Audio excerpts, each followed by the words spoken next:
സ്റ്റിക്കേഴ്സാണ് ഉണ്ടാക്കാൻ പോകുന്നത്. അപ്പോൾ അതിന് നമുക്ക് വേണ്ട സാധനങ്ങൾ എന്തൊക്കെയാണെന്ന് നോക്കാം.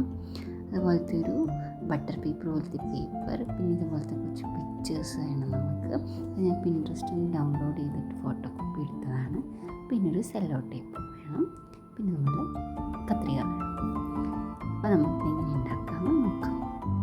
ഫസ്റ്റ് നമ്മൾ ഈ പിക്ചേഴ്സിനൊക്കെ നല്ല ഭംഗിയായിട്ട് കുറച്ച് സ്പേസ് ഇട്ടിട്ട് നല്ല നീറ്റായിട്ട് നമുക്കതിനെ കട്ട് ചെയ്തിട്ട് എടുക്കാം. ഓരോന്നിനും നമുക്ക് കട്ട് ചെയ്തിട്ട് എടുക്കണം. ഇത് കട്ട് ചെയ്യാതെ തന്നെ നമുക്ക് ഡയറക്റ്റ് അതിലൊട്ടിച്ചിട്ട് അങ്ങനെയും കട്ട് ചെയ്തിട്ട് എടുക്കാം. പക്ഷെ കുറച്ചും കൂടി ഒരു പെർഫെക്ഷൻ വേണ്ടിയിട്ടാണ് നമ്മളിങ്ങനെ ചെയ്യുന്നത്. ഇങ്ങനെ പിക്ചേഴ്സ് ഇൻട്രസ്റ്റ് അല്ലെങ്കിൽ വേറെ എവിടെയെങ്കിലും എടുക്കാതെ തന്നെ നമുക്ക് ഈ പിക്ചേഴ്സിനെ നമുക്ക് തന്നെ വരച്ച് ഉണ്ടാക്കിയിട്ടും സ്റ്റിക്കേഴ്സ് ആക്കി എടുക്കാം. അല്ലെങ്കിൽ ഈ മാഗസീൻ പോലുള്ളവയെല്ലാം നമുക്ക് കട്ട് ചെയ്തെടുക്കുന്ന നല്ല നല്ല ക്യൂട്ട് പിക്ചേഴ്സിനെ നമുക്ക് ഇതുപോലെ സ്റ്റിക്കറാക്കി എടുക്കാം. നമുക്കത് കട്ട് ചെയ്തിട്ട് ഓരോന്നായിട്ട് മാറ്റി വയ്ക്കാം.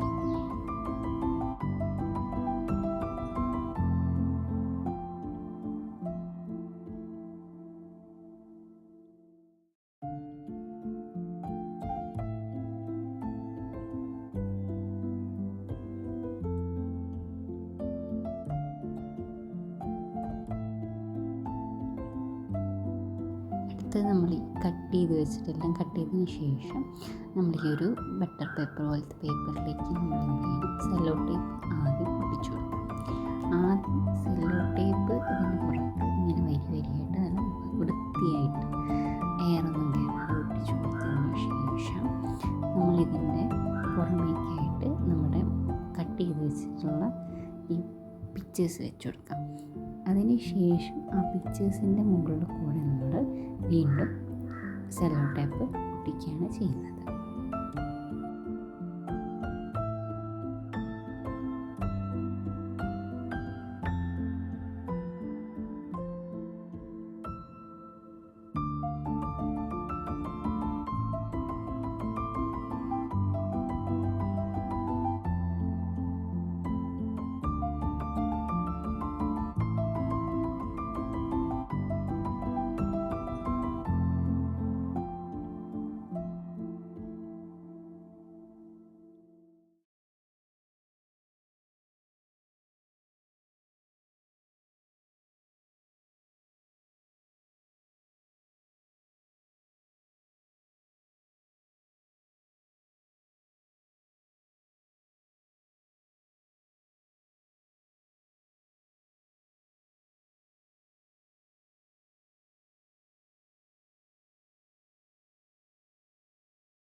ഇനി ഇങ്ങനെ ഒട്ടിച്ചതൊക്കെ നമ്മൾ കട്ട് ചെയ്തെടുത്ത് കഴിഞ്ഞ് കഴിഞ്ഞാൽ നമ്മളെ സ്റ്റിക്കർ റെഡിയാണ്. നമുക്കത് ബുക്കിലോ ഏത് പ്രൊജക്റ്റിനോ അങ്ങനെയൊക്കെ എവിടെ വേണമെങ്കിലും നമുക്ക് സ്റ്റിക്കറായിട്ട് യൂസ് ചെയ്യാം. അപ്പോൾ നമ്മളുടെ സ്റ്റിക്കർ റെഡിയാണ്. നമുക്ക് നോക്കാം.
നമ്മുടെ സ്റ്റിക്കർ റെഡി ആയിട്ടുണ്ട്.